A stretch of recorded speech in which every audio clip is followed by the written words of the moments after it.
Hi, welcome to yet another episode of Photoshop Lightroom TV. I can't remember which one it was, I believe it's episode 4 or 5. Welcome, I'm Marek Mularczyk from sitetraining.co.uk, one of the UK's leading specialists in... I will follow up with the Lightroom tutorial I started last week on using the Flickr export feature. For more details, go to PhotoshopLightroomBridge.co.uk. You can find all the information on here. Or if you're on a meetup, it's a part of a meetup group called the London Photoshop Lightroom group. Join us and come to us. This is the first news. The one other news will be in a minute. Now, I don't want to spend too much time talking about that, so let's go into Lightroom and let's do more using the Flickr preset inside of Lightroom. Okay, so here I am in Lightroom and I'm going to show you some more things while using Flickr within Lightroom 3. I'm going to upload maybe these two images. I've got these two images selected and I'm going to drag and drop them into my Flickr photo stream in here. So now I click on here and it shows me these two images and it says that these are new photos to publish to Flickr. So I'm going to click on publish. I'm already logged into Flickr. So now it's uploading the images. I've already set up all the options for my Flickr account previously. So it's uploading JPEGs with about 70% quality. And now both images are published. It says published photos. I'm just going to open my web browser in here. And I'll go to my home, okay, on a Flickr. And my photo stream. And these two images are here. They've just appeared inside on a website. Okay, and they're still here inside of Lightroom. Both images. Okay, and I can easily go here and add some comments maybe. So I'm just going to add a comment here to this image. A beautiful. A beautiful shot of Peak District. Okay, and I'll post the comment. Okay, so now this photo has a comment added to it. Right, just go back to my photo stream. And now I can see this image has one comment. So that's how you can easily jump between these images and Flickr and upload them straight from Lightroom into Flickr. Okay, now back to the studio. Hey, I'm back. That was the Lightroom tutorial. I hope you enjoyed it.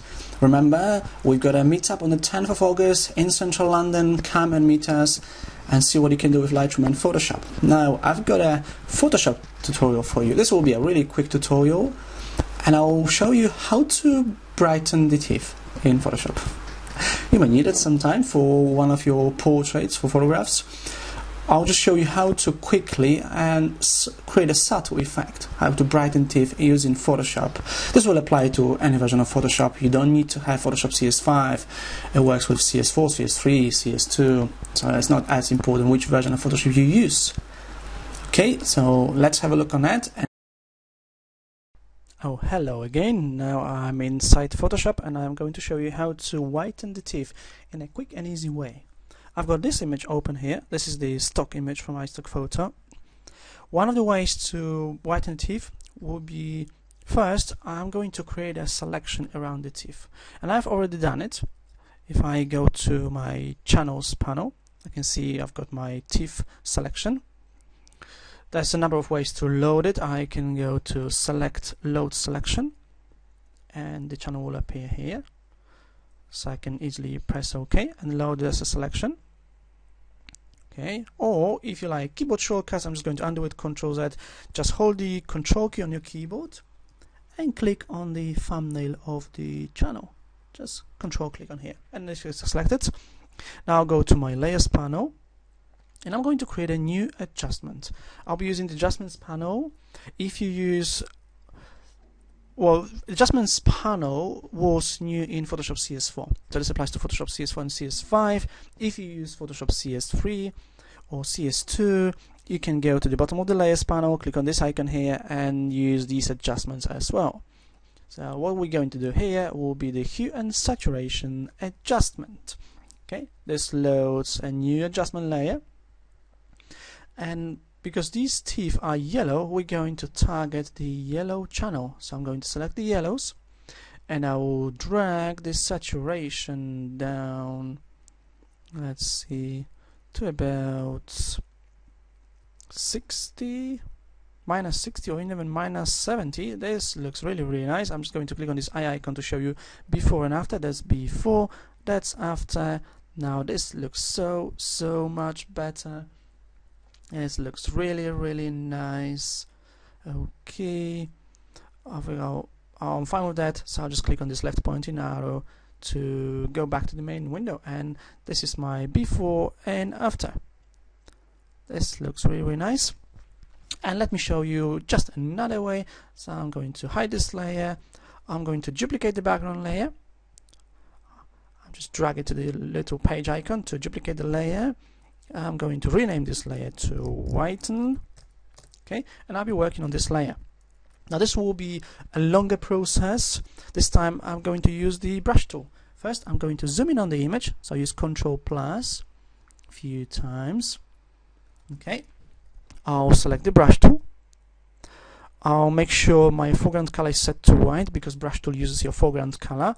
The quick way to do it: press D on the keyboard to change your colors to the defaults, and then press the X key to swap the colors. So I've got the white color selected. I'm going to use just a soft brush, maybe this one here. It's quite small, so I'll make it slightly bigger to about 40 pixels. That should be okay. I'll be using the normal blend mode, and I'm going to drag down the opacity to about 15 or 20%. I'll use 20%. I can always decrease the effect. And now I'm going to brush on the teeth. Now when you use the brush tool, to get the best result, you need to make sure you keep your button pressed down all the time until you're done with the tooth. Otherwise it will build up, so you won't have a really good effect. So I'll just do one tooth here, and I'm going to release the mouse button, and I'll do one more here. This looks so much better. I can easily brush it. Okay, and maybe one more here. Okay, I'm just going to zoom out. This is before, this is after. If I'm not happy with the effect, if it's still quite yellow, I can always brush once again on the same tool. Okay, that's it. Thank you very much. Back to the studio. Hey, that's me again. I hope you enjoyed this one as well in Photoshop. Now the news. There's actually two news. I have already given you the first one. We're meeting on the 10th of August in central London for Photoshop and Lightroom Taster. Come and join us, bring your work, or come and have a look on tutorials we'll create. Also, at the end of September, there will be a very interesting event with Steve Kaplan. If you've never heard of Steve Kaplan, he's a great Photoshop artist, creating things in Photoshop, and he will be showing a presentation at the end of September in central London at Foyles, the bookstore on Charing Cross Road in central London. More details on PhotoshopLightroomBridge.co.uk. You can find information about the event and also links to the event page and how to get there. You will need to book your place because there's a limited number of seats, but the event is free, so come and join us. We'll be there on the event. End of September, Steve Kaplan, Photoshop CS5 at the Falls. And that's it for today. This was yet another Photoshop Lightroom TV, another episode. I hope you enjoyed it. I will bring more and more tips and tricks next week.